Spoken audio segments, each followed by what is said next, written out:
தமிழக வெற்றி கழகத்தினுடைய தலைவர் ஜோசப் விஜய் அவர்கள் வந்துங்க, அவர் திமுகவினுடைய ஊதுகுழலாக செயல்படுகிறார். மக்கள் நீதி மையம் ஒவ்வொரு தேர்தலுக்கும் ஒரு கட்சி ஆரம்பிப்பாங்க. திமுக ஒரு நடிகர் வச்சு ஒரு கட்சி ஆரம்பிப்பாங்க. தேர்தல் முடிஞ்ச உடனே நிச்சயமாக ஜோசப் விஜய் நடிக்கத்தான் போறாரு. அதுவும் நம்முடைய சன் குடும்பம் இருக்கு இல்லைங்களா, திமுக குடும்பம், ரெட் ஜெயண்ட், அந்த மாதிரியான அந்த படத்துல இவரே நடிப்பாரு. மிகப்பெரிய அளவுல ரசிகர்கள் யாரும் ஏமாற வேண்டாம். நிச்சயமா அவர் வந்து நிறைய சம்பாதிப்பாரு. புரியுதுங்களா? அது மட்டும் இல்ல, இன்பநிதி தயாரிப்புலையும் நடிப்பாரு. ஒரு விசில் அடிப்பாரு. புரியுதுங்களா? நிச்சயமா இன்பநிதிக்கும் விசில் அடிப்பாரு, உதயநிதிக்கும் விசில் அடிப்பாரு. அதனால ஜோசப் விஜய் பேசுறத சீரியஸா எடுத்துக்காதீங்க.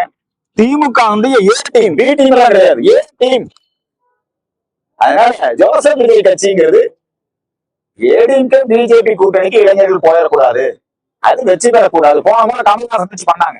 பேட்டரி லைட் சின்னம் கொடுத்து கமலஹாசன் கலைஞர் டிவி உடைச்சாரு இல்லைங்களா? இன்னைக்கு கமலஹாசன் இருக்கிறாரு. இன்னைக்கு இந்த ஜனநாயகன் படத்துடைய உரிமை, சேட்டலைட் உரிமை யாரு கொடுத்துருக்காங்க? சென்டருக்கு தான் வாங்கியிருக்குது. ஏன் இன்னை வரைக்கும் ஜோசப் விஜய் கைது பண்ணல தமிழ்நாடு போலீஸ்? ஏன் இன்னை வரைக்கும் விஜய் கைது பண்ணல? விஜய் இவர்களால் உருவாக்கப்பட்ட ஆள். அவர் ஏடிஎம்கே ஓட்ட பிரிச்சிருவாரு, பிஜேபிக்கு இளைஞர்கள் போறத தடுத்துருவாரு அப்படின்னு இவங்கதான் எழுதி கொடுக்குறாங்க. ஜோசப் விஜய் பேசுற பேச்செல்லாம் வேற யாரும் எழுதி கொடுக்குறாங்கன்னு நினைக்காதீங்க. திமுகவுக்கு யார் வியூகம் வகுத்து கொடுத்தாங்க? ஆரோக்கியதான் வியூகம் வகுத்து கொடுத்தாரு. ஜான் ஆரோக்கியசாமி தான் வியூகம் வகுத்து கொடுத்தாரு. அவங்கதான் இன்னைக்கு ஜோசப் விஜய் எழுதி கொடுத்துருக்காங்க. என்னன்னு? தூய சக்தி, தீய சக்தி, இதெல்லாம் திமுக எழுதி கொடுத்ததுதான்.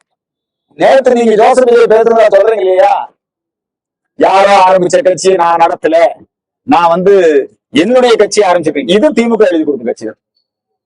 அதனால இந்த வசனத்தை தான் அவர் பேசிட்டு இருக்கிறாரு.